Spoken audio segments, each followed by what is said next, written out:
Welcome back to Rocket Talk. It is now time for episode 56. As always, I am joined by Johnny and Connor. And before I jump into our discussion for this episode, I do have to ask the weekly question. What is the bev check going on today? What are you guys drinking? Coffee. Kavfifi. Kofefe. I am not drinking a dang thing today. Johnny, the point of a bev check is you have a bev. Sorry. I had some water earlier, but that's because I was dehydrated. But at this very moment, I'm not because. Wow. Well, I am drinking a UFO Maine Blueberry Ale. So it is a brewery from Boston and Windsor, Vermont. They have some tasty ones. This one is not my favorite UFO I've had, but it's still tasty. So it's a blueberry hef.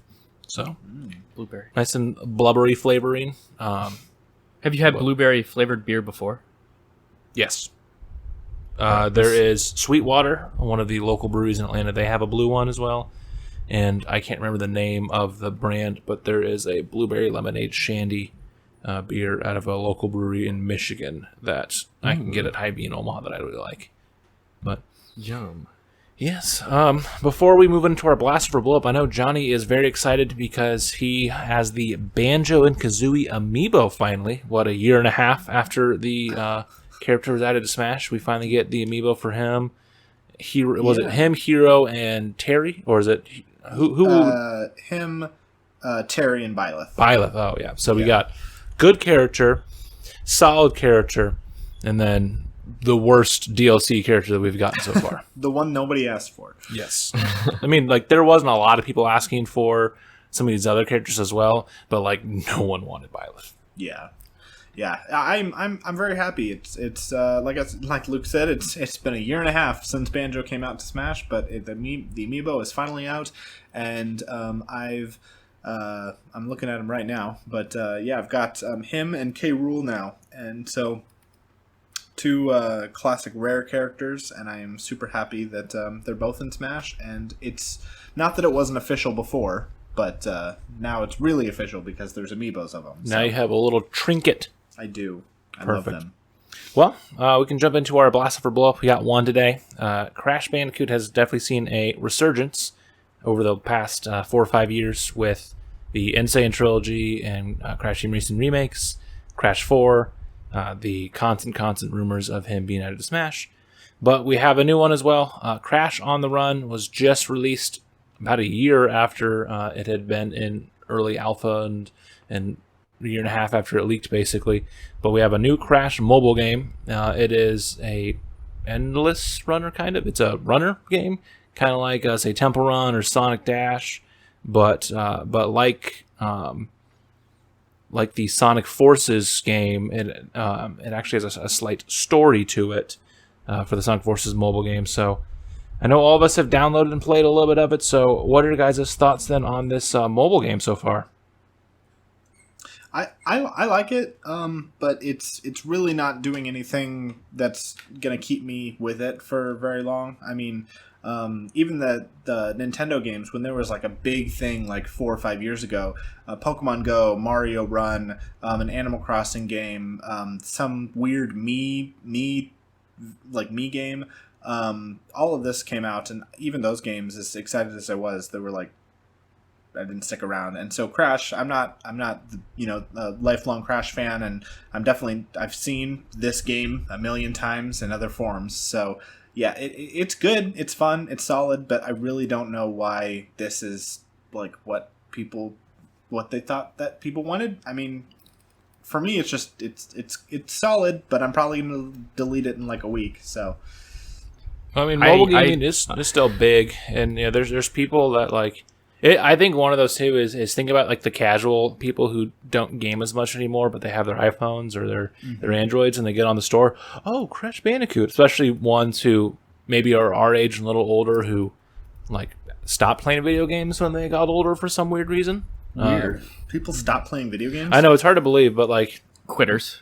My oldest brother doesn't play that much games anymore outside of the occasional stuff where like I still play it pretty much every day. My other brother plays multiple times a week, but it's not groundbreaking. But Connor, what are your thoughts then on this so far, since you were the last one to give it a shot?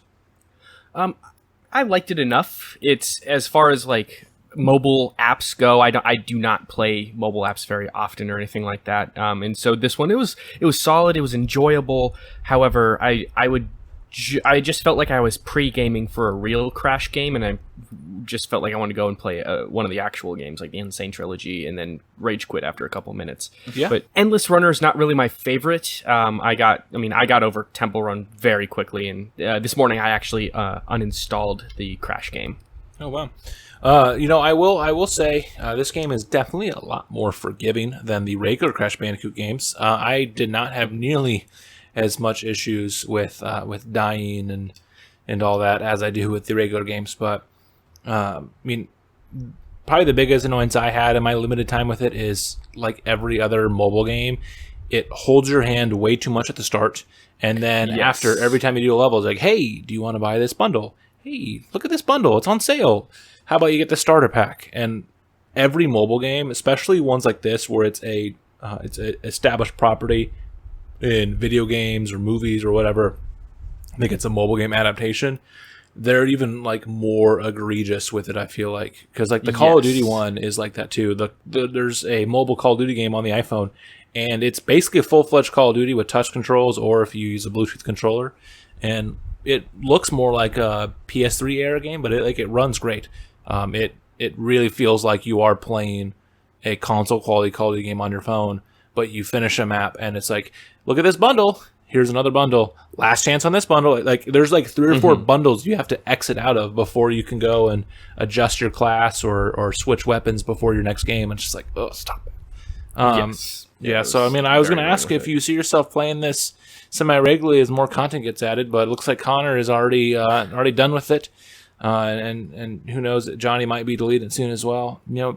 I might keep it on just because I have the space, and every once in a while I'll go and touch some random phone games I haven't played in a long time.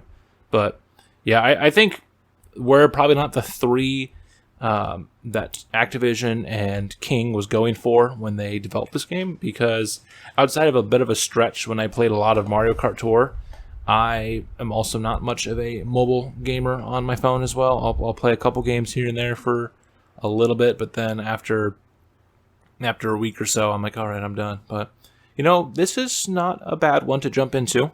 It's free. You're just gonna be bombarded with a lot of ads, so I think this is a solid entry for Crash. It's his first mobile game in like a decade, so good for Crash, I guess. But definitely not. Yeah, like Johnny said, nothing we haven't seen before. It's not, didn't reinvent the wheel with the Endless Runner, but would you guys give it a blast off or a blow up? I know it's a little harder because it's like you enjoyed it but you didn't love it. But what did you do for a rating?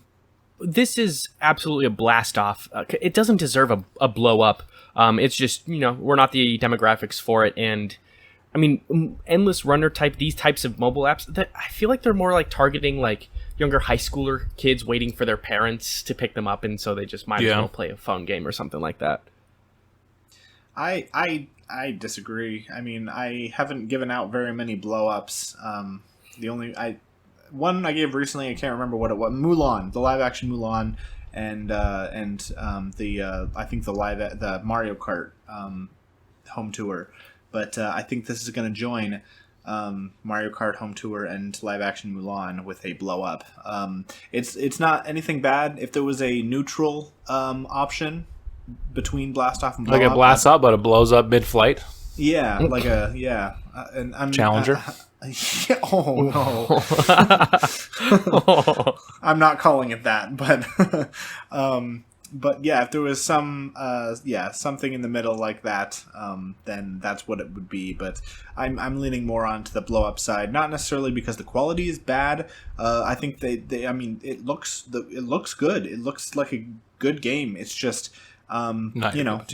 it's just not for me, and that's just how it is. Yeah, I would like Connor. I'd give it a blast off, even if it's not necessarily my favorite thing I've ever played. I wish maybe Crash was a little faster, because I think that's what makes it so easy. Is he's pretty slow with his running, especially compared to Temple Run and Sonic Dash. But it's an enjoyable one. I'm interested to see what it'll be when they do add more of the contents, and will they add some things that'll change it up a little more than what we have with your story level and then your endless runner part of the level. But overall, I think it's not a terrible foray into some mobile gaming if you'd like it. But yeah, it's not our cups of tea. It'd be like if we tried to review an anime, because like I'm not an anime person, and Johnny and Connor are novices as well. So, but hey, it's all good. But we can move on now into our topic of the week. So kind of a important one, more for the concept of media, not for what is going on with the thing that inspired the topic of the week, but what it means more just for media in general when you look at it, the broad picture. So a report according to The Gamer came out this past week saying that Sony is planning on shutting down the online stores for the PlayStation 3, the PlayStation Portable, and the PlayStation Vita later this summer. At the time of recording, Sony has not officially announced this, so we're still waiting on an official word, but we're going to see the PlayStation 3 and the PSP shut down in July, and the Vita a little bit later on at the end of August. So what this will mean then is anyone who buys these systems now, after these stores are shut down, they can still play any game they want that is physical.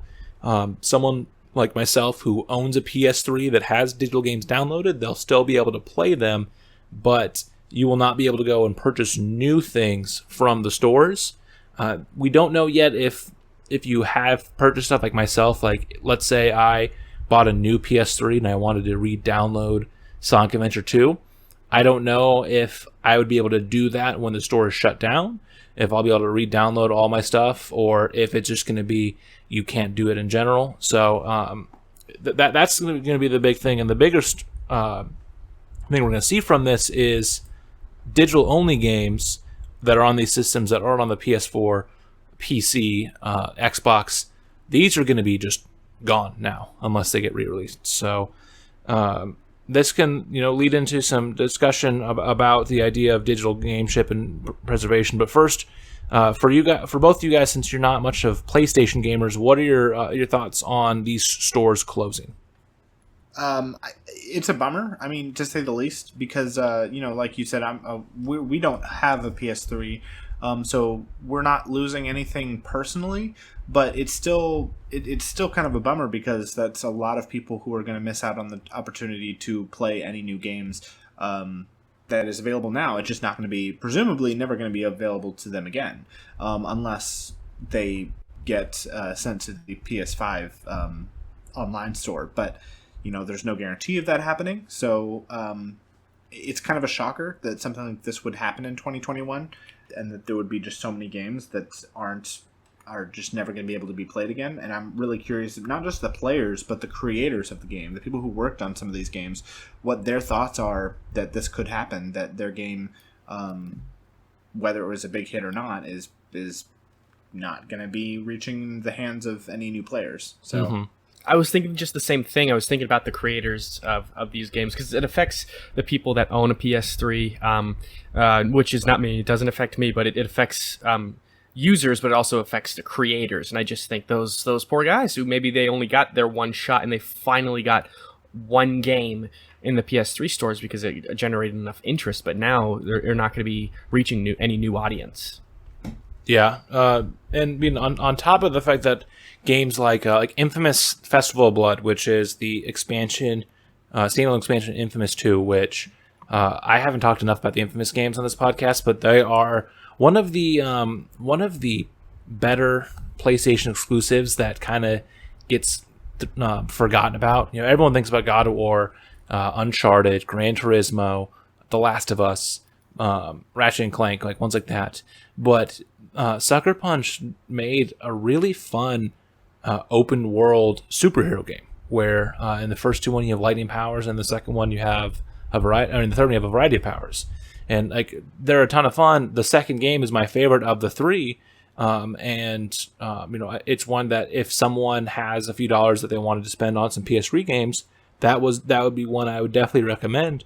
But now that is going to be gone. But on top of the digital only games that it's going to hurt, it is going to hurt the physical games, because now there's one less avenue that someone can get some of these games on.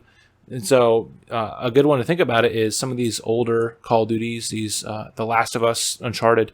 While some of them do have PS4 and Xbox 360 releases as well, it's going to be a lot harder to then find the PS3 version of Sonic Unleashed, because if people are wanting to buy it, then once those physical copies dwindle, then the resale value is just going to skyrocket. We already have seen it on digital storefront systems, like we've seen with the GameCube.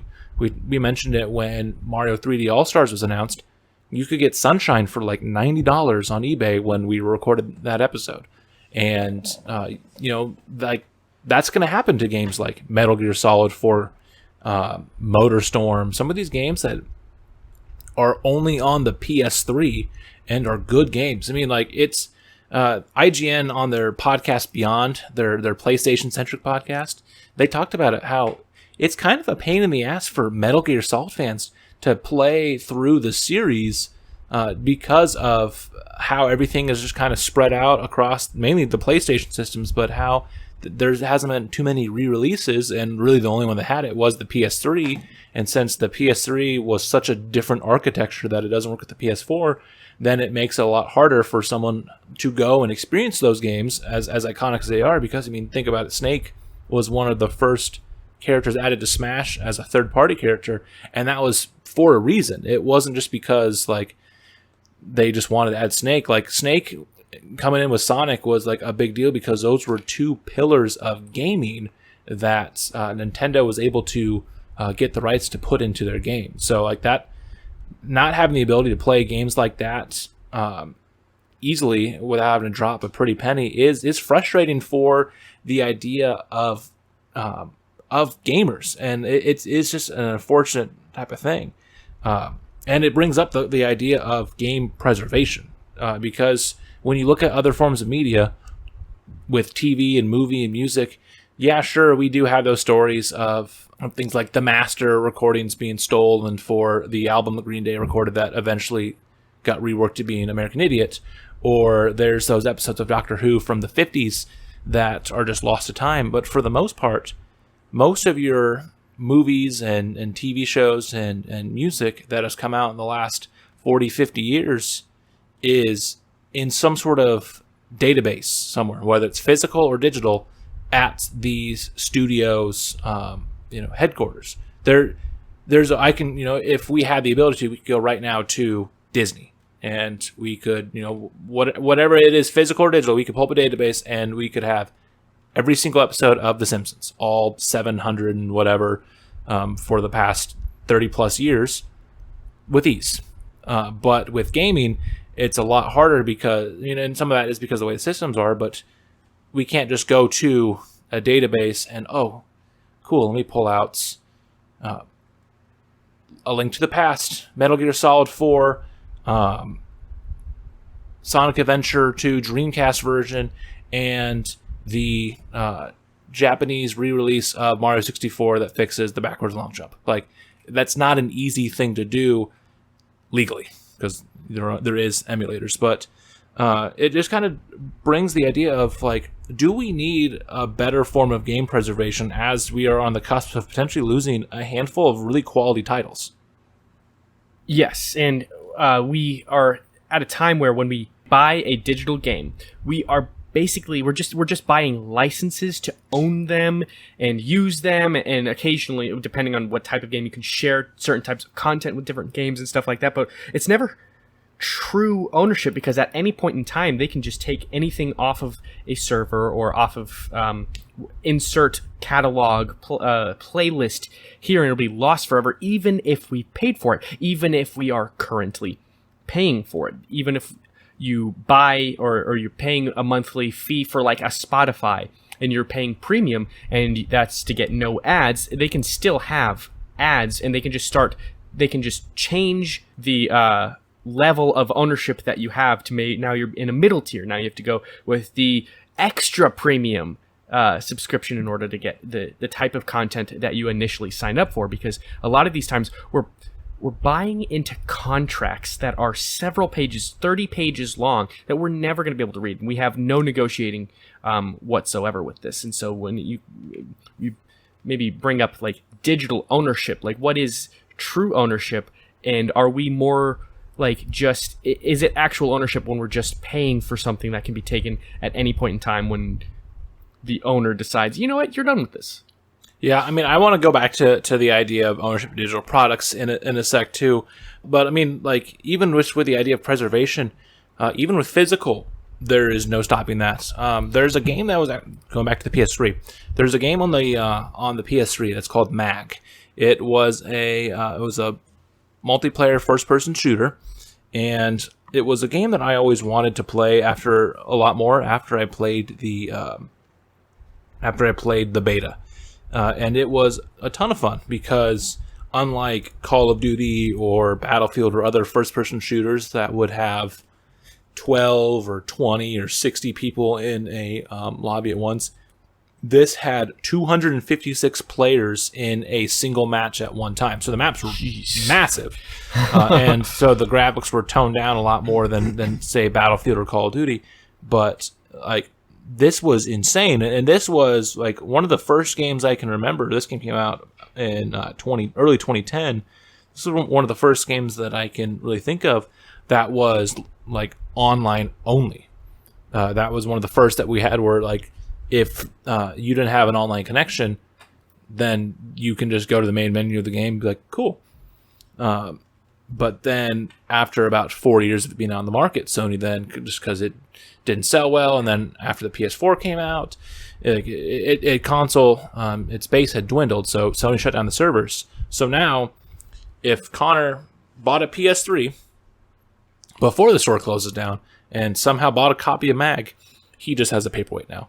And so now, there is no proper way to play this game again. The only thing we can do is go back and look at videos on YouTube and other video sharing platforms of someone that played it, or if someone else captured it and has it, whatever. But people can only watch footage of it now. There's no way to play it.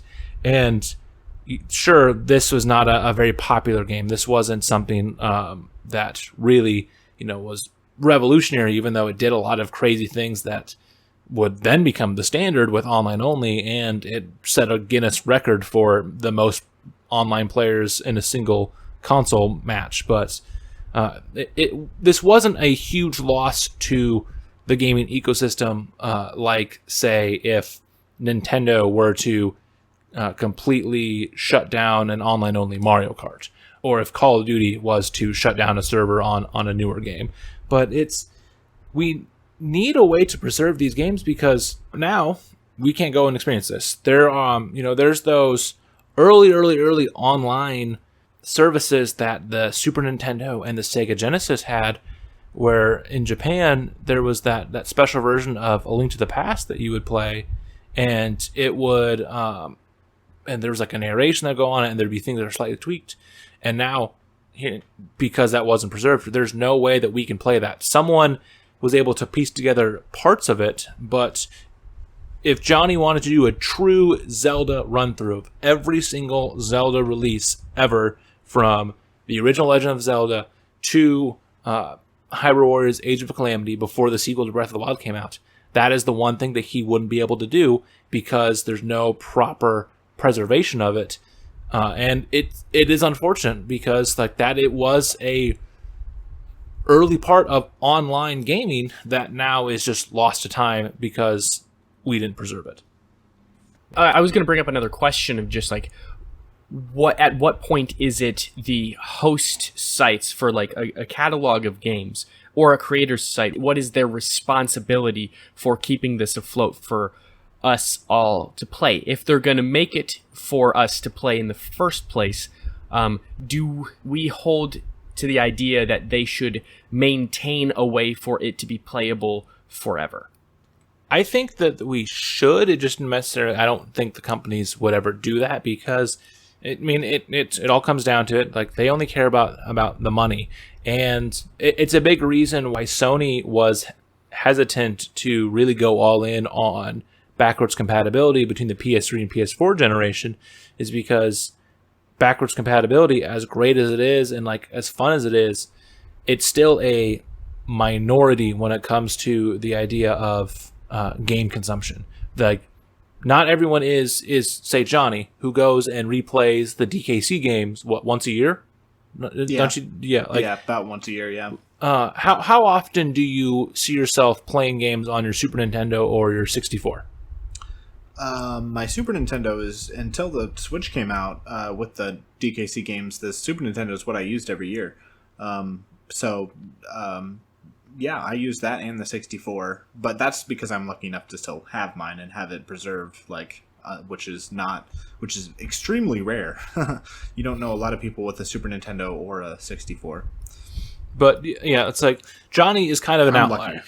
Yeah, so Johnny's kind of an outlier, yeah, because one, he does own a working Super Nintendo and Nintendo 64, but also because he does go and goes back and plays some of those games. You know, when I had my PS3 with me, I would go back and I'd play PS3 and some of my PS1 games, but it's nowhere near the level that people play the newer and the modern games. Like, I would not be shocked to know the number of hours that Nintendo Switch users put into the Super Nintendo and the Nintendo Entertainment System games compared to newer games. Like, I'm sure it's a fraction of what the other games are. When I typically go look at my friends list, for most of my friends outside of a couple, it's, you know, Mario Kart has 40 hours, Smash has 100 hours, Animal Crossing has 300 hours, Scattered Breath of the Wild has 100 plus. But a lot of times they're with the Super Nintendo and the NES games, it's played for a little while, played for 5 hours or more. Like, a lot of times they haven't played as much. And outside of the DKC games, do you see yourself going back to those platforms a lot, Johnny, or is it mainly just for those games? There's not. I mean, there are some hidden gems. Not hidden gems. No, there's some other really popular games that I love, like Super Mario World is on there. Some of the original Mario games they're all there, but like, I'm just not a big fan of them. But Super Mario World is there. Mario Kart is there, something I occasionally play. The very first Mario Kart. But yeah, it's full of a bunch of. Well, I guess if we're talking about preserving games, it's good that they have games that a lot of people may not have heard of, because I'm sure that there's somebody out there. Every single game that's ever existed is somebody's favorite game of all time. And so it's good that they have these no-name games, because I'm sure it makes a lot of people happy. But the problem is that a lot of people are unhappy because games like Super Mario RPG, the first ever Super Mario RPG, the one with Geno, I've never played that before. And I've heard all about it, and there's no way to preserve it because I don't own it on my Super Nintendo. So it's not preserved by Nintendo. So that's one thing that me and anybody else that only has a Switch will not have access to playing it. Yeah. And so it's not impossible, like some of the games that are leaving the PS3 that are only available online, but it might as well be impossible. I mean, if you'd have to go out and spend a lot of, like maybe hundreds of dollars on a working Super Nintendo, find the game, and that game will probably cost, I mean, it's not selling by Nintendo anymore, so people can sell it however they want. And if you're really wanting to spend $100 on Super Mario RPG from 25 years ago, you will. You have to, because there's not really any bargaining you can do there. So, yeah, it's kind of one of those things where it's like it either doesn't exist or it does, and you're going to spend so much money to buy it. And the other issue you run into with more of the modern games, you could spend hundreds of dollars to get a Super Nintendo copy of Mario RPG, but also in not legal ways, there are emulation and ROMs. So like, you won't, because you are a upstanding citizen, but like, if Johnny really wanted to,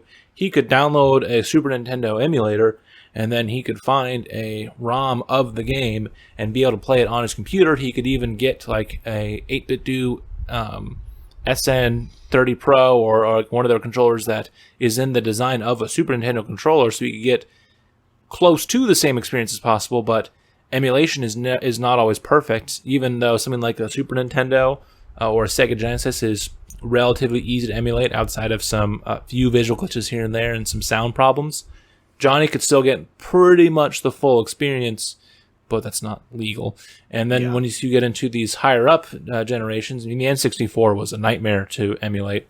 But when you get into the PS3 and the Xbox 360 era, even though these games were also on PC for some of them, the unique hardware of these systems have made it so emulation is years away before we'll theoretically be able to possibly do something as close to playing on a real PS3. And it shouldn't be up to the fans to do this. Like, it would be nice. You know, I'm not saying that when a new system comes out, Nintendo or Sony or Microsoft or Sega or any of these companies need to go and re-release every single old game, but it would be nice to have some sort of way that fans have an easy way to access some of their favorite games in the series, because it's hard for fans of franchises that have spanned multiple console generations, like Johnny with Zelda, Donkey Kong, me with Sonic, Connor and me with Crash. Like, it's a lot harder to go and play through all these games because they only were released on one console, or they may have been re-released on a couple other consoles. But even as someone like me who's owned every single PlayStation but the Vita, I don't have an easy way that I can play games like Crash Team Racing or some of my other favorite games of all time that I could have if Sony had done a better job of emulating these games and re-releasing these games. Taking down games, I imagine, like, they are probably thinking this game has run its course or it's too expensive to keep it up. I don't really know how a company decides that, but do you think for the most part companies are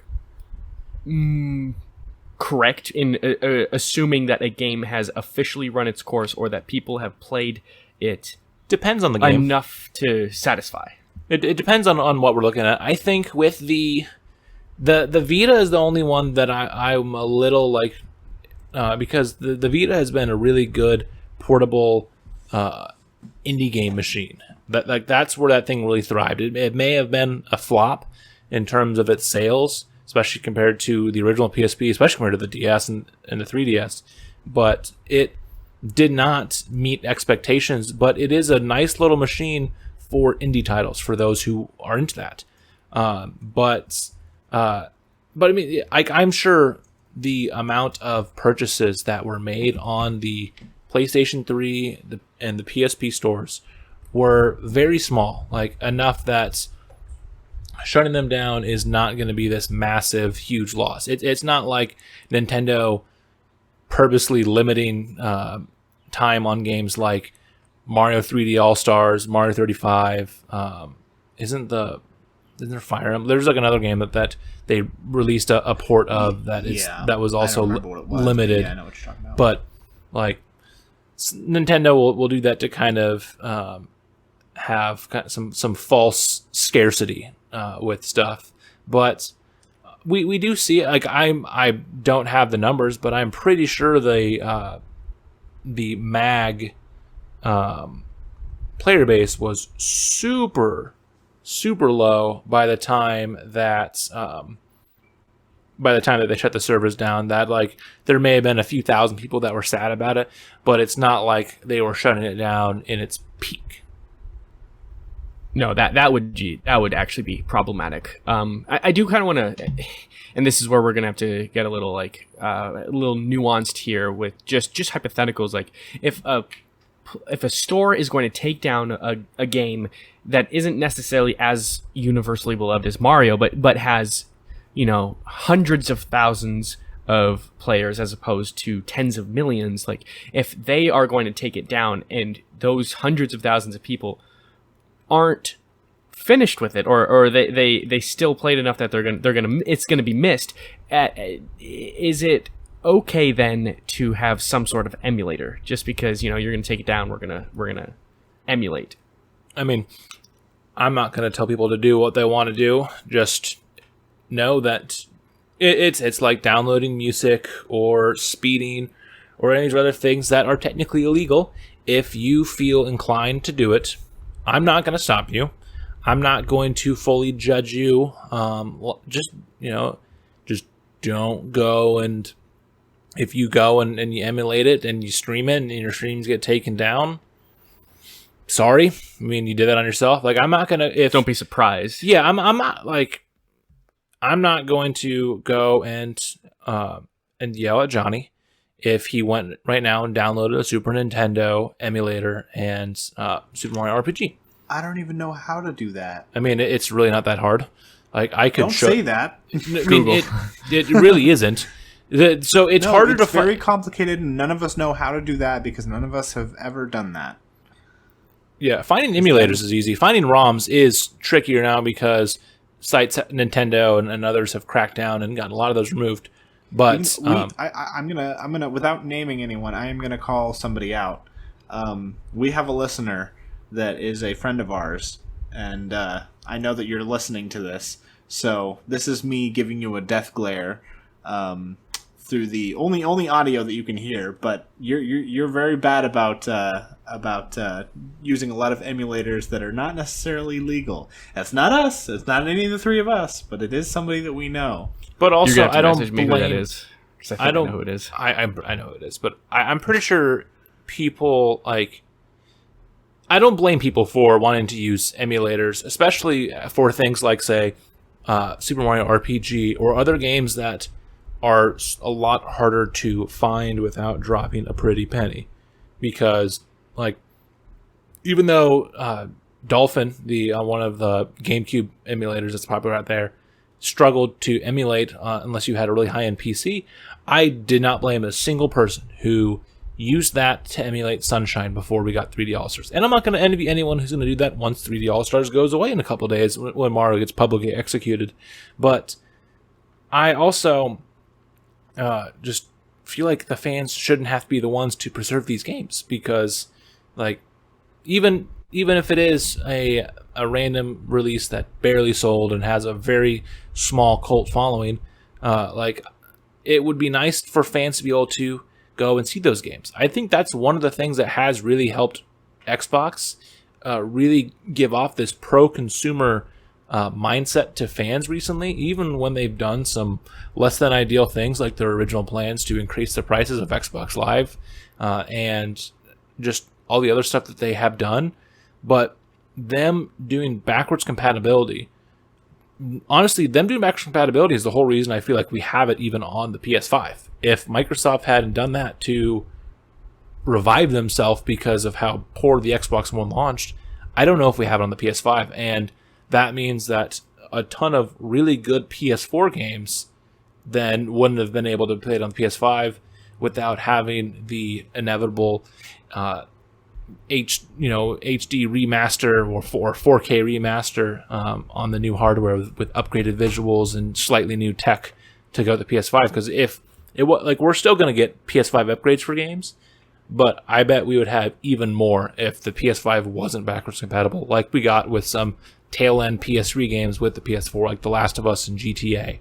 But I just think companies should do a better job of having these games preserved in some way, just a way, whether that is them re-releasing stuff every console generation, as annoying as it is to have to rebuy some of these games. Giving you the option to buy it again is still nice if there's not a way to have the hardware transfer over, like letting me rebuy a Wii U game that they're not going to port. Yeah, sure, re-release it and charge me $20 again because there's no disk drive on the Switch, or there's no cartridge slot for the Wii. So, like, that's fine if they wanted to go and re-release something and charge again, as long as we're not being like egregious with it. I'm fine with paying. I mean, I've mentioned before, I have bought Sonic Adventure 2 on the Dreamcast, the GameCube, the PlayStation 3, and the PC. If I bought an Xbox Series X, I would buy the Xbox 360 version. If they put it on the Switch, I'd buy the Switch version.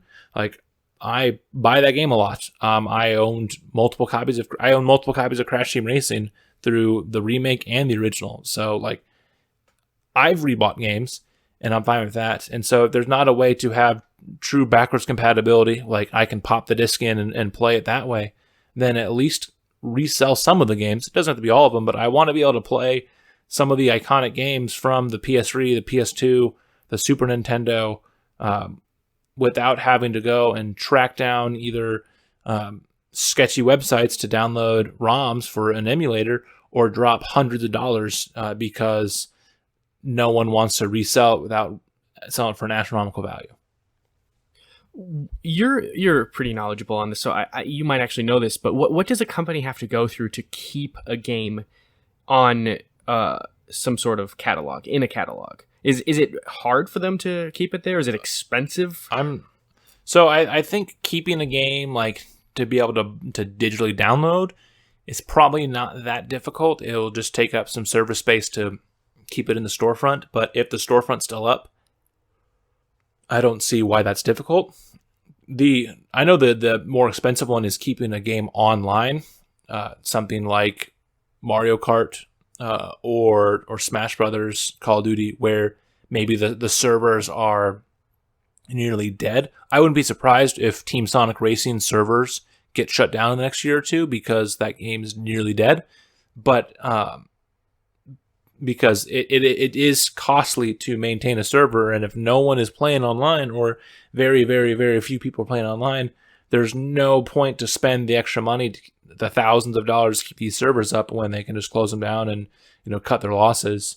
But I feel like keeping a game on a storefront digitally is not that expensive. I don't know how much servers cost to maintain and hold, and how much space a game download would take on that. Like, how much the Switch eShop takes up in space, and when you add a 10 gigabyte game, does that add 10 gigabytes to the server that they do, or what? But I would assume that it's not that difficult. Just companies like Nintendo and Sony are either stubborn or lazy or both. But I do want to move back then towards the idea of ownership of digital products, because you kind of touched on that as well, because that is something to think about with these stores closing.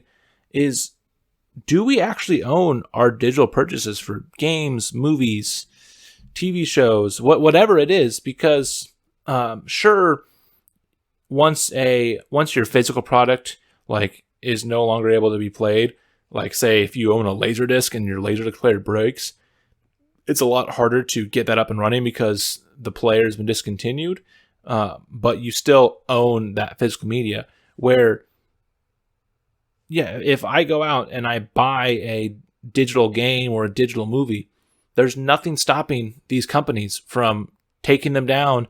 And if I lose access to that, whether I buy my system fries or I lose my hard drive, I can't get those back then. Or if I can, it's a lot of hoops to jump through just to maybe be able to download it. So do you guys think we actually, quote, own our digital purchases? Or do you think it is more of just that we own the license to play while they say we can play?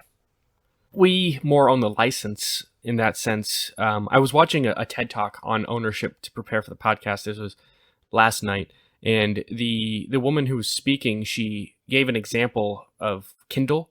And I don't know, it was several years ago. I don't have a date range for you, but I know several years ago, there was 100,000 Kindle owners suddenly lost their copies of Animal Farm on something that they bought and downloaded themselves onto their own Kindles, and all of a sudden it was just gone. And it was very scary and ironic that it was a George Orwell title, but it was ironic and it was very scary that they had paid the money for it to download themselves, and the company still had the power, the ability to take it back even then. I mean, it was a mistake, obviously, and they fixed it as soon as they possibly could. Well, they gave them their money back. They didn't fix, I guess. They didn't get their copies again. But it just goes to show, even when you pay the money, you still have to, even when downloading a book, you still have to sign something that says they are able to make changes to this content or whatever anytime they want, for whatever reason they want, and you don't have the power to negotiate. Yeah. I mean, I know another thing with that pissed people off was Crash Team Racing Nitro Fueled. The game about a month and a half after it released, they added microtransactions after all the review scores came out. Oof. And after Activision was talking about how there's no plans for microtransactions. There's everything you unlock through game time. And then they added it. And while you can still unlock things by playing the game, and it's easier to drop an extra $60 and get a lot of your stuff unlocked. It was not like, say, Battlefront 2, where you'd have to put 80 hours in to finally get Darth Vader, or you could spend hundreds of hours or spend $80 extra. It was, you could spend an extra $20 to get all these new skins, or if you play enough, a couple hours, especially if you play online. But that was a thing. I'm sure that was in the long terms of services that you had to click through before you started the game for the first time, that said, Activision has the right to do it, and you hit accept. So then Activision did it, and it's the joke that it's the joke that no one reads the terms of services because there's just they're so long. But that is the thing that we're doing. There's so much stuff that we've probably signed away that we don't realize that we've signed away because we don't read it, and that's maybe a problem with society. But it's unfortunately, we could also pin it on the companies for forcing everyone, even kids, to sign something. They have to opt in. They have no way of opting out. They have to opt in for all of these things. And it's 30 pages long, and they don't get a lawyer or anything like that. But it's just disgusting. And there are these words that people aren't going to know either. It's hard. I mean, I'll go back to I mentioned it before in the podcast, the game PT. So it stood for Playable Teaser. It was a teaser for the new Silent Hills game that was going to come out. Cool. And it is one of the coolest game demos I have ever played, because it was a teaser for it, and then Konami had a falling out with Hideo Kojima, and because of it, he was fired or mutually parted ways or whatever happened. But Kojima left Konami, and so then they go and they remove the game from the PlayStation Store completely. So if you did not ever download it, you can't get it. And then what made it even worse is, outside of other games, if I go and I delete my digital copy of Grand Theft Auto 5, I can still re-download it from the PlayStation Store whenever I want. I'll just have to sit through the long download process, because that's like a 80 gigabyte game or whatever. But they removed it from the store and made it so people couldn't re-download it. So the only way you could still play PT is if you had a PlayStation 4 that still had it installed on your hard drive or an external hard drive. So I had my copy of PT up until 2018, when my external hard drive was having issues, and I thought it was my PS4. So I did a reset of everything. I wiped my hard drive, and so I lost it. So I can't play PT anymore. And I'm part of the millions of people that can't play it. And it's unfortunate, because that goes back to the preservation question as well. But that's a digital product that, sure, it was free, but I can't play it now because Konami got into a argument with Hideo Kojima and forced him out. And now I can't experience one of the most creative ideas to market a game ever. But it's the PT thing always does frustrate me, even though I'm not I wasn't probably even going to buy Silent Hills. It's just the potential that was lost with it. I was going to bring up arcade games. You probably would know this. What was that Sonic game? That I think it had Mighty the Armadillo or something like Sega that. Sonic the Hedgehog. Yeah, the game that hasn't been re-released because it relied on a trackball, and that's been allegedly hard to emulate, which I feel like it wouldn't be that difficult. You wouldn't have the same precision, but yeah, that's a game that's been lost to time as well, because the way it was built. The way it was built, it was not a way that could be emulated. It's like a lot of these Wii games that are getting re-released on the Switch, where they have to make a lot of changes to them, like what's going to happen with the Skyward Sword remake, or the Skyward Sword port, and Mario Galaxy, where they have to go and tweak the controls because it's not on the Wii anymore. and that's what hurt that game. But yeah, so that game's never been released, even though fans have wanted it because they want to experience where Mighty and Ray made their first appearance. That then we didn't see Ray from that game on until he showed up in Sonic Mania Plus. Yeah, I love. I mean, Mighty's my favorite character in Sonic Mania, so I love playing as him, and it has made me want to play the first game that he was in, play that game that you're talking about. But yeah, obviously, like Luke said, there's very little chance of that happening. Yeah, but I just. So, kind of going back to your question too, Connor, I just don't know with the idea of do studios have a right to preserve these things? Like, I just don't know what we can do outside of just being vocal and cyberbullying these companies to get these things. Because, like, I mean, we see it with outside of video games, and things get removed for, sometimes for better reasons than others. But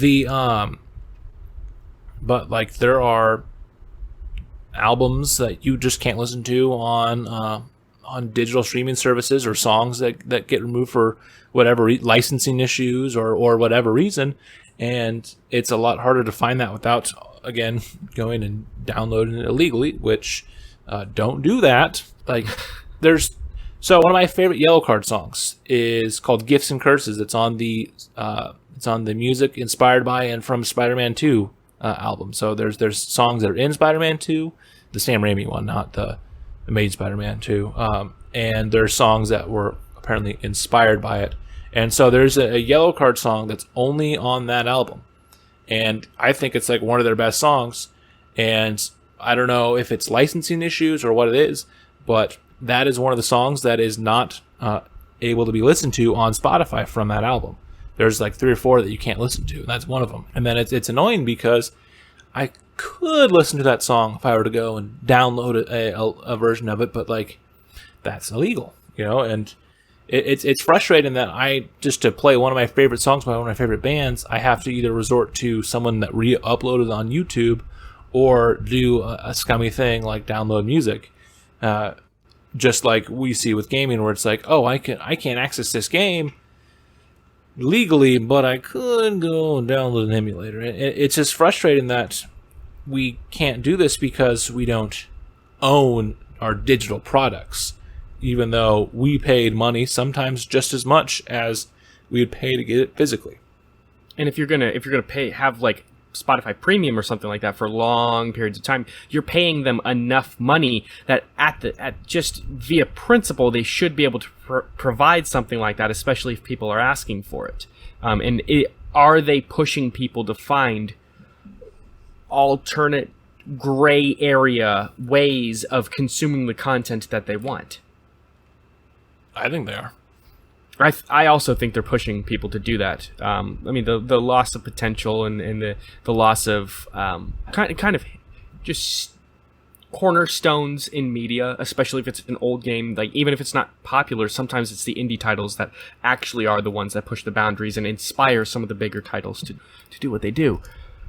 Yeah, it's just it's scummy and it sucks, but I kind of have to agree with you. We just have to keep telling them and being louder and louder. But if you're a fan of something, like if something really, really niche, unfortunately your voice is not going to be nearly as loud. Yeah, and sometimes they just won't listen either. But yes, there is that. That's just a bummer. I really hope so. There are companies that are trying to help preserve gaming more and more.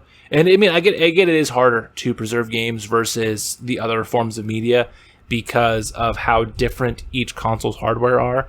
Even though some are built upon the previous stuff, like there's a lot of similar architecture with the PS5 as the PS4 and the Xbox Series X and the Xbox One, which is helping this new console generation feel more like a sidestep rather than a full new generation at times, which is debatable if that's good or bad. But it is a lot harder to preserve some of these things because of how different the technology is without developing emulation, whether that is legal or not, because because all these ports of games are technically, like, if it's the original game, they are just being emulated onto the system. They're using the emulator to mask the fact that it's not built from the ground up for the PS4 or the Switch.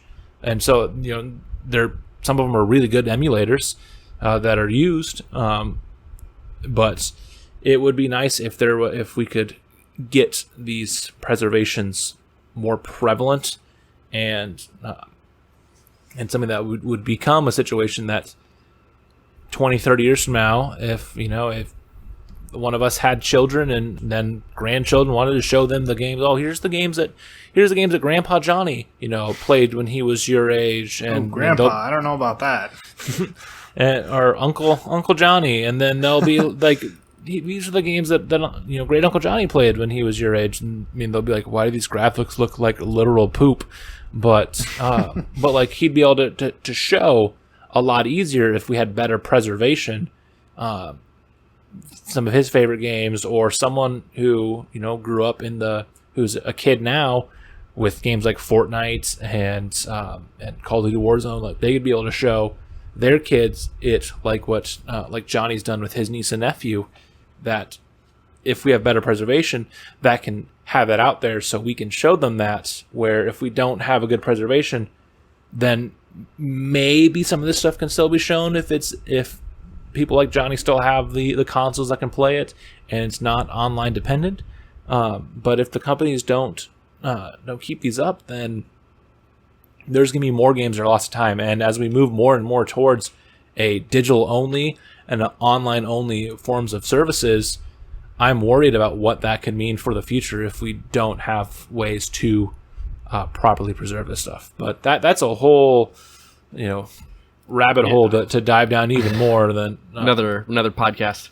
Yeah, potentially. But I really hope that we do see at least some effort by these studios and console manufacturers, just a little extra, because I do hope that we see some of these PS3 games that are about to go bye-bye make their way to the PS5, whether that's through the PlayStation Now streaming service or some re-releases, or even sequels, because it'd be nice to see a new MotorStorm game again, because that was a fun racing game. But without some of these games, who knows where Sony would have been with the PS4, the PS5, and it goes the same with games in the past of Nintendo, that preserving even the bad ones is what led to the good ones, or led to more of the bad ones. So kind of going along with what Johnny, and I'll keep this short, but what Johnny was saying earlier about, like, even if it's a poorly received game, most games are someone's favorite out there.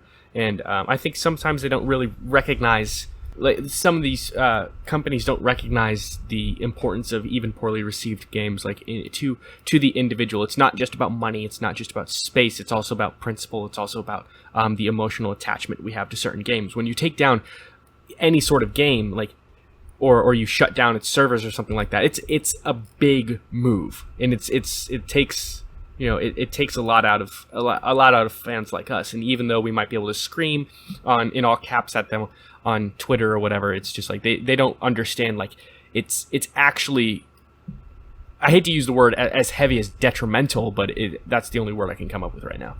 Yeah, I mean, there is someone out there who, like, considers Sonic 06 their favorite game. As much as Sega tries to act like that game didn't happen, it did. And there are developers who poured their heart and soul in that game as much as they could with the limited time that they had for it. But because that game was a glitchy, buggy mess that nearly killed the franchise, Sega tries to act like it doesn't exist. That's one of the few Sonic games that you couldn't buy digitally on the PS3, so you had to buy it physically.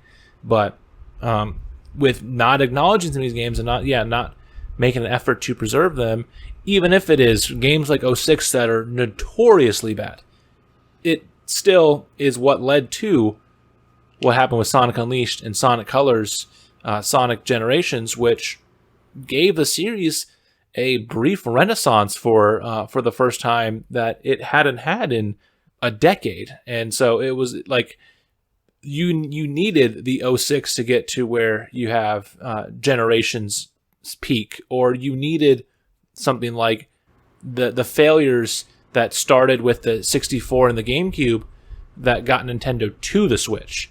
Like, you can't just try to forget and push away the bad, because the bad is what got you to the good, and if you don't preserve it, then you don't know how you got to the good.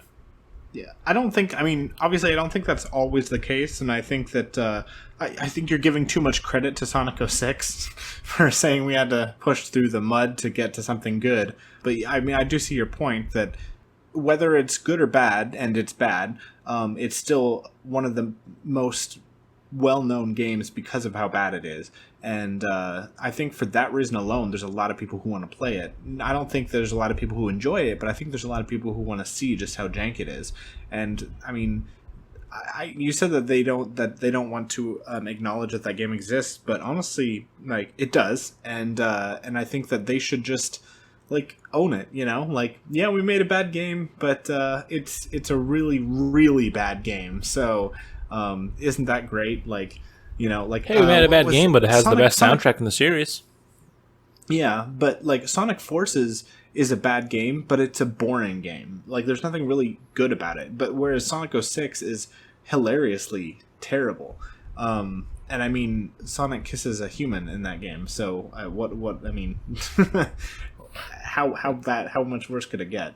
But it got the series so low that they had to basically reinvent itself, which then we got with a game like Unleashed and Colors, where it finally found some stable footing again. But sure, maybe 06 shouldn't get praised for it being so bad that it helped the series go in the right direction for a few years before Sega was Sega and then messed it back up again.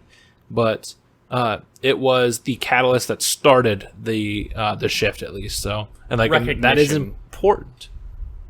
Yeah. Do you think it's, when companies do something like this, they shut down servers or they pull titles or something like that, or entire catalogs? Is it without it as being as heavy of a topic? Do you think it's kind of like historical erasure, or some form of it? So not fully, because the idea of a video game equivalent of it, yes. It's nowhere near the actual concept of historical erasure, obviously, but for the idea in the vacuum of video games, I think it is, because if it's not being erased because of it being something that's completely abhorrent, the easiest one I can think of is something like Custer's Revenge.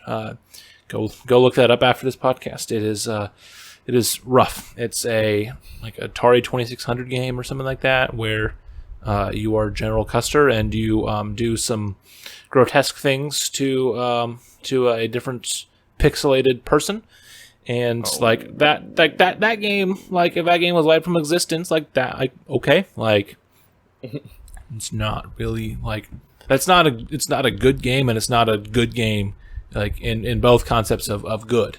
So that's fine, but even bad games or good games or whatever, if it's not being removed for just being just completely abhorrent to society, it is kind of erasing.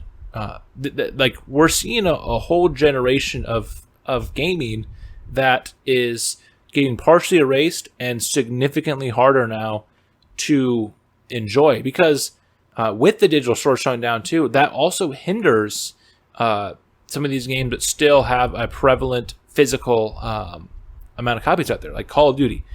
You could go, I talk about Call of Duty a lot on this podcast because I've played it way too much, but Johnny could go buy a PS5 and he could get Call of Duty Black Ops Cold War and really like it, and he wants to go and play some of the other games. So then he could go buy a PS3 and pick up a copy of the first Black Ops. And Johnny would be limited to whatever was released on that game on the disc, and all the DLC, all the new maps, including some of my favorite maps in the series, he wouldn't have access to because the store is down, so you can't go and buy the map pack that comes with Call of the Dead or Moon. And that's a huge chunk of a game like Call of Duty that he's now missing out on because he can't go and buy the DLC. And like that is like unfortunate because that is a part of that game's quote history that is about to be wiped from the PlayStation Store. And yeah, sure, the PC and the Xbox versions still have it, and the Xbox 360 version is backwards compatible for the Xbox One and the Series X, but not everyone has an Xbox One or an Xbox Series X. Like, I can't go and play those games because I don't have my PS3 with me, and I don't have an Xbox. But there's going to be people that don't have those DLCs and maybe we're just about to go get into and pick them up, that they won't be able to once the stores are gone. And like that's just unfortunate because that hinders the enjoyment of the game a little bit. Yes, agreed. So, like I said when I introduced it, it's one of those that, maybe necessarily for us three, the idea of the PlayStation Store itself closing down is not really a big deal for us three. It still sucks. It's a bummer. It was inevitable, but it still is a bummer. But more of the ramifications of it for video games and just the idea of what it means and the impact of media is still a big thing, and it's one that, hopefully with how well consumers have used their voices over the last few years through social media, especially with all the social, like all the stuff that we've done with social justice in the last year. Like, I know video games don't need to be compared to that, but like even with how much we've gotten changed with that, like if we use our voices for things, we can get things changed that need to be changed. We can get things changed that we want to be changed. And so I just think if we as consumers are vocal about it, hopefully something can happen and we can get better preservation. But yes. Also, if you guys have anything else that we missed or maybe something that is really meaningful to you in the PlayStation 3 store or any memories like that, please let us know in the comments down below. For sure. I think that's a good way for us to move on then into recommendations. So Connor, you decided to recommend to us a podcast. You recommended the man who likes to go on his long podcast episodes with Joe Rogan, his podcast with Edward Snowden, episode 1368. So first, Connor, before Johnny and I can give our thoughts, what made you pick this episode in particular for Joe Rogan? Because Johnny and I know it, maybe some of the listeners know, but you are a big Joe Rogan fan. But what made you pick this one in particular for a Joe Rogan episode? Was it to show his podcast, or was it just like one you found interesting? Why'd you pick this for your recommendation?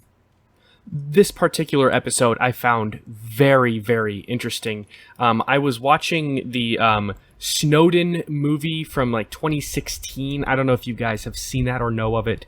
It has Joseph Gordon-Levitt in it, and is just very fascinating.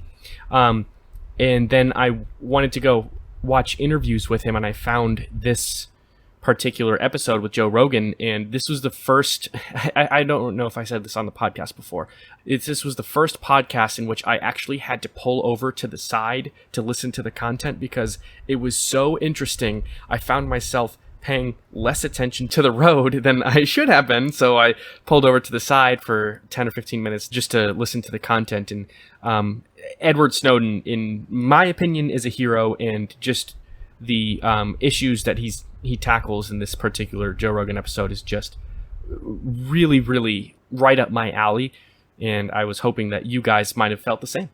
Yeah, so I'm glad that you were safe and figured out that you were not able to pay attention and were able to go and get off the road, because I'm glad that we're able to record this episode with you, since you didn't have any issues from that. But yeah, I know we were kind of doing a beside before the show. I'm not the biggest Joe Rogan person, but I try to go in with without any bias towards it.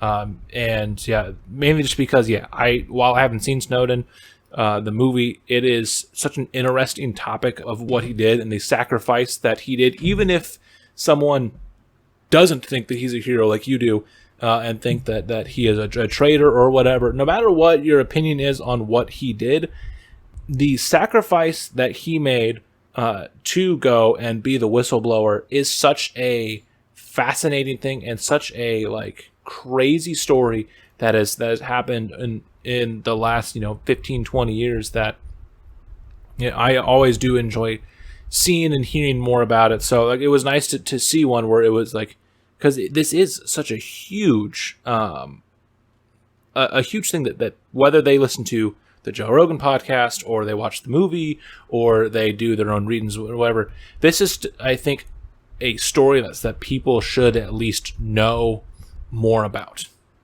Yeah. No, I agree with what Luke said, and especially with you, Connor. I'm not going to call him like my hero because I only just learned about him, but I will say I fully support what he did. And I think that it's kind of, excuse my language, I think it's kind of batshit crazy to think otherwise. And you can call him a traitor if you want, but it's stupid. Like I personally, I don't have anything against, if somebody's watching me through my laptop camera right now, what they see a lot is me watching Netflix shirtless and eating. Previously before my diet, I was eating a lot of junk food. So hot. If that's what whoever in Steve in the government wants to watch me do, then good for him. But honestly, it's not cool. So don't do that. It's the capabilities that a lot of people have who are supposed to be protecting us, using it against us, and kind of like it's a huge invasion of privacy, and it shouldn't be the way that it is, and it is, and he was working to prevent that. Snowden was working to prevent that, and I think that that's a good thing. I don't think that there's, it's hard for me to believe that somebody would be. It's actually not hard for me to believe that people would be against him, but it's still really stupid. Well, I feel like the people who are against him are the ones that like would have been are shocked to find out that the government does things like this, or absolutely. Like all the just the bad things that the government has done. Like, we don't have to go deep on a lot of the bad things that the United States government has done, but like they've done a lot of bad things to a lot of different people, and there are probably some certain people that maybe don't that they don't know that, or they choose to not hear that, and so because they don't realize that the government kind of sucks in a lot of ways. Yes, it does. Then him doing this makes him a traitor. Where him doing this, maybe he's not a hero to everyone's eyes, but yeah, he would have done the right thing. And there's just so much that's happened in the post 9/11 world that I feel that people just don't realize when they say, this is America, the with all the freedom we have. There's a lot of freedom that you don't have because of what happened after 9/11 with the Patriot Act and just the increase in surveillance and all that, where right now, we're recording this podcast on a computer. We have, our listeners can't see it, but we have a video chat through Facebook open on our phones. I have a second phone up because I use my work phone for our video chat, and I have my personal phone next to me. I have an Apple Watch. There's probably another device. Abby's iPad's in here. Abby's laptop. Like, there's multiple devices that are in here that are very easy for for the government to tap into, or the always listening thing to happen. And like, that's just the way it is. Like, when people are so surprised to find out that, I guess, like, I'm just so used to it now that I'm like, whatever. Like, the government's listening to me, watch Netflix and yell at Call of Duty. Like, this is what I do. Like, cool.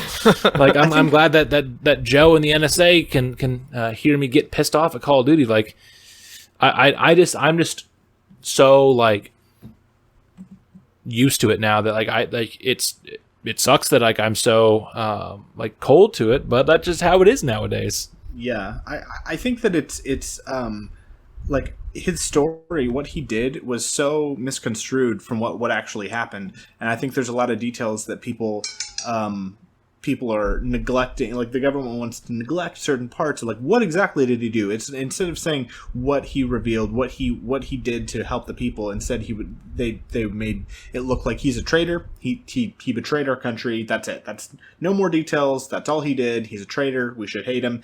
And to the average person who doesn't dig deep into it, they would either read the headlines or they would learn very little and think, okay, this is a bad guy. I didn't know very much about him at all. I'd heard of his name, but like there wasn't really a lot. I'd never dug deep. I didn't have one opinion one way or another. But the blind following that a lot of people have towards Snowden, whether it's people in the government or people who just blindly support them and don't want to dig deep into finding out that what he did was actually a good thing. It reminds me of what Connor and I went through last year to a different extent with, rather than the government, with the police after the George Floyd murder.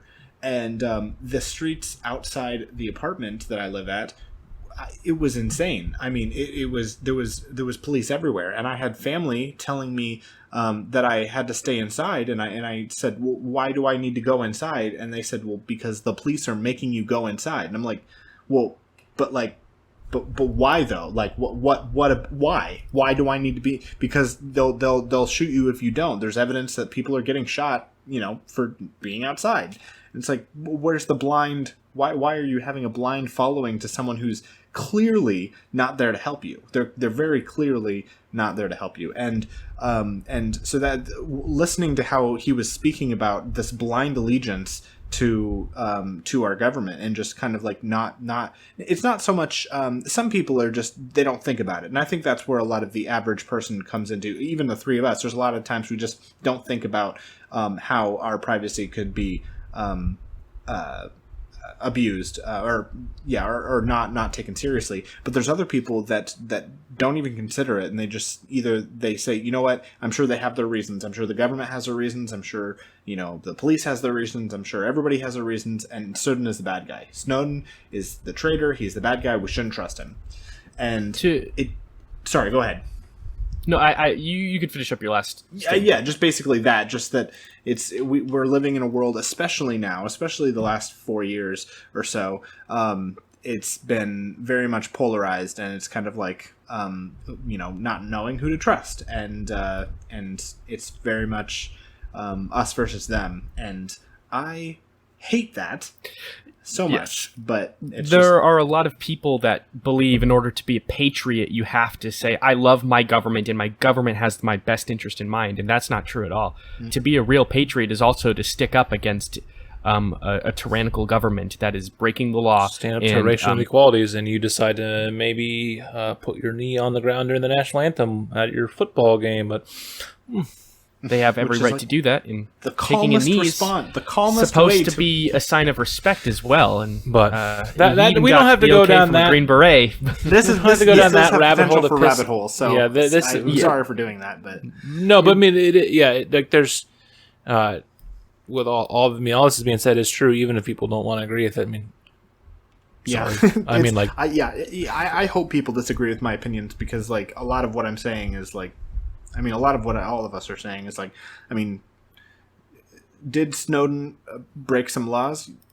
Yes, but did he do the right thing? Yes. Like, yes. Is he paying for the law was made because they were already breaking the law. So exactly. Yeah. Yep. And so because of it, he is now being punished for it. Not the way that some people want to be punished, not the way that the U.S. government wants him to be punished, but he is being punished because here's a man that grew up in America, like is an American, and has to live in asylum in Russia right now away because he did something that pissed off the American government. But good for him. Yeah, I mean, I'm a big believer in a middle finger to the American government. So, but back more to the actual podcast section as a whole. Yeah, I mean, like, very interesting one indeed. Like I said, even if I'm not as much of a fan of Mr. Rogan like Connor is, I do think that one of the better things about his podcast is he does bring a lot of interesting people on there. While I may not always bring on some of the guests he would, it is nice that he brings on people of all different shapes and sizes and of all different backgrounds, and it is just so interesting to hear all about what did happen and hear it from his perspective, and because it is just something that, like I said, whether it's through this podcast or the movie or other forms of media, I feel like it should almost be a necessity, like it is with some of your history stuff in school, that someone should know more about what happened and know more about this story so they can understand why he did this. Thank you to both of you for giving it a shot. Johnny also said that he wasn't the biggest Rogan fan in the world, but I just appreciate that you guys were willing to listen just because of the guest. I mean, it was our thing to do. For longer episodes like this one, I usually plan it on my Sunday, like how much of it, like, I'm going to watch this much on like Monday, this much on Tuesday, this much on Wednesday. And I think either Monday or Tuesday came around and I was like, I'm going to watch the first hour of this like 2.5 hour thing. And then the hour went by and I was like, nope, I'm just going to watch the whole thing because I really liked what I was listening to. It was, I can see why you were wanting to pull over because you were getting distracted by the podcast instead of driving. But yeah, it was definitely an interesting one. So thank you for sharing it, even though like I probably won't listen to too much Joe Rogan stuff after this. I'm glad I at least got a good one to listen to. So I enjoyed it. It sounds like Johnny also enjoyed it. I sure did. Thank you guys. What would you rate it? I'm going to give this 9.5 fuck yous to the American government out of 10. Yeah, I also would give it a 9. There was one line that he said in there that I'm pretty sure other people have said, so it's not an original Edward Snowden quote. But it was if you don't tell your story, other people will tell it for you, and like that was the one that kind of stuck out to me. So I'll do that as much fun as it is to bash the American government as well. I'll do the and it is 9 out of 10. Tell your own stories, even if it is on a 3-hour podcast. Awesome. I'm really glad you enjoyed it. And I don't worry, I'm not going to recommend too much Joe Rogan because they are long, but I'm glad that you stuck with it. And now we get to consume some of Luke's delicious recommendations. All right, so that means it's my turn. So I am going to do a little fun one. I think Connor might enjoy this one a little more than Johnny. Sorry, Johnny. But there is the sports website SB Nation. Yes, Johnny, big sports guy. They're Spination. They have their YouTube channels for Secret Base. They do a lot of very interesting, like deep dive videos type of things. Like they'll do things. Let's say the worst blah blah blah of all time, and they'll talk about like just a god awful like NFL playoff game or March Madness thing or whatever. But then they do these other ones called Dorktown, where it's just a lot of very nerdy stuff with stuff. And so the one I'm going to do is their one from earlier this month. It's called The God Awful Drive That Changed NFL History. So it was definitely one of their more interesting ones. It is about an NFL drive from, I want to say 2011 between the Chiefs and the Jets. So yeah. I have the link to the show notes for you guys, but yeah, if you just search the god-awful drive that changed NFL history, Dorktown, with Dorktown is one word, it should show up. It's 18 minutes and 37 seconds, but it's interesting, and also the way that they set up their videos for the Dorktown ones, it's really cool with how all the charts are at the end. But yeah, that is mine for you guys this week, changing up a little bit, still doing a thing I usually do, but doing a sports one. So I'm sure Connor will like the content more, but hopefully Johnny will like the video. So that is what mine will be. Yeah, hopefully. Just go in with an open mind like you did with Joe Rogan. Sports content, so now I'm going to do that too. You gave us a few sports things too, so I'll give you guys some sports stuff. Like I guess Mario Golf or Mario. I mean, yeah. Well, I'm sure we'll do a blast off or blow up on Mario Golf when that comes out, because I also am planning on purchasing that. So Connor might as well. I'm so excited for it. Are you getting it, Connor? Yes. Yeah. We watched the direct and we're like, yes, need it now. Me. Awesome. So enjoy that video. Hopefully this is Johnny's favorite recommendation from me ever. Yeah, sure. I'm going in with totally not going to be disappointed from that feat there, but no, hopefully you enjoy it too as well. It was an interesting video, so hopefully you at least think it's interesting, even if you don't care for it. But that can move on into the fun part where I talk about sponsorships and how you can help give us more money by listening on Spotify. But as a reminder, this podcast is sponsored by Anchor, the easiest way to make a podcast. Visit anchor.fm to start your own. And please do listen on Spotify, Apple Podcasts, Pocket Casts, all those other podcasting services, because it does help. Even if it is a fraction of a penny, that does add up when a few of you listen. So thank you to our 3 or 4 listeners that have listened a lot, because that has helped build us about $20 worth of money in the past year. So you guys rock. This podcast is also sponsored by BuyLightFixtures.com. Visit BuyLight Fixtures for a trusted source of quality lighting products for your business or home.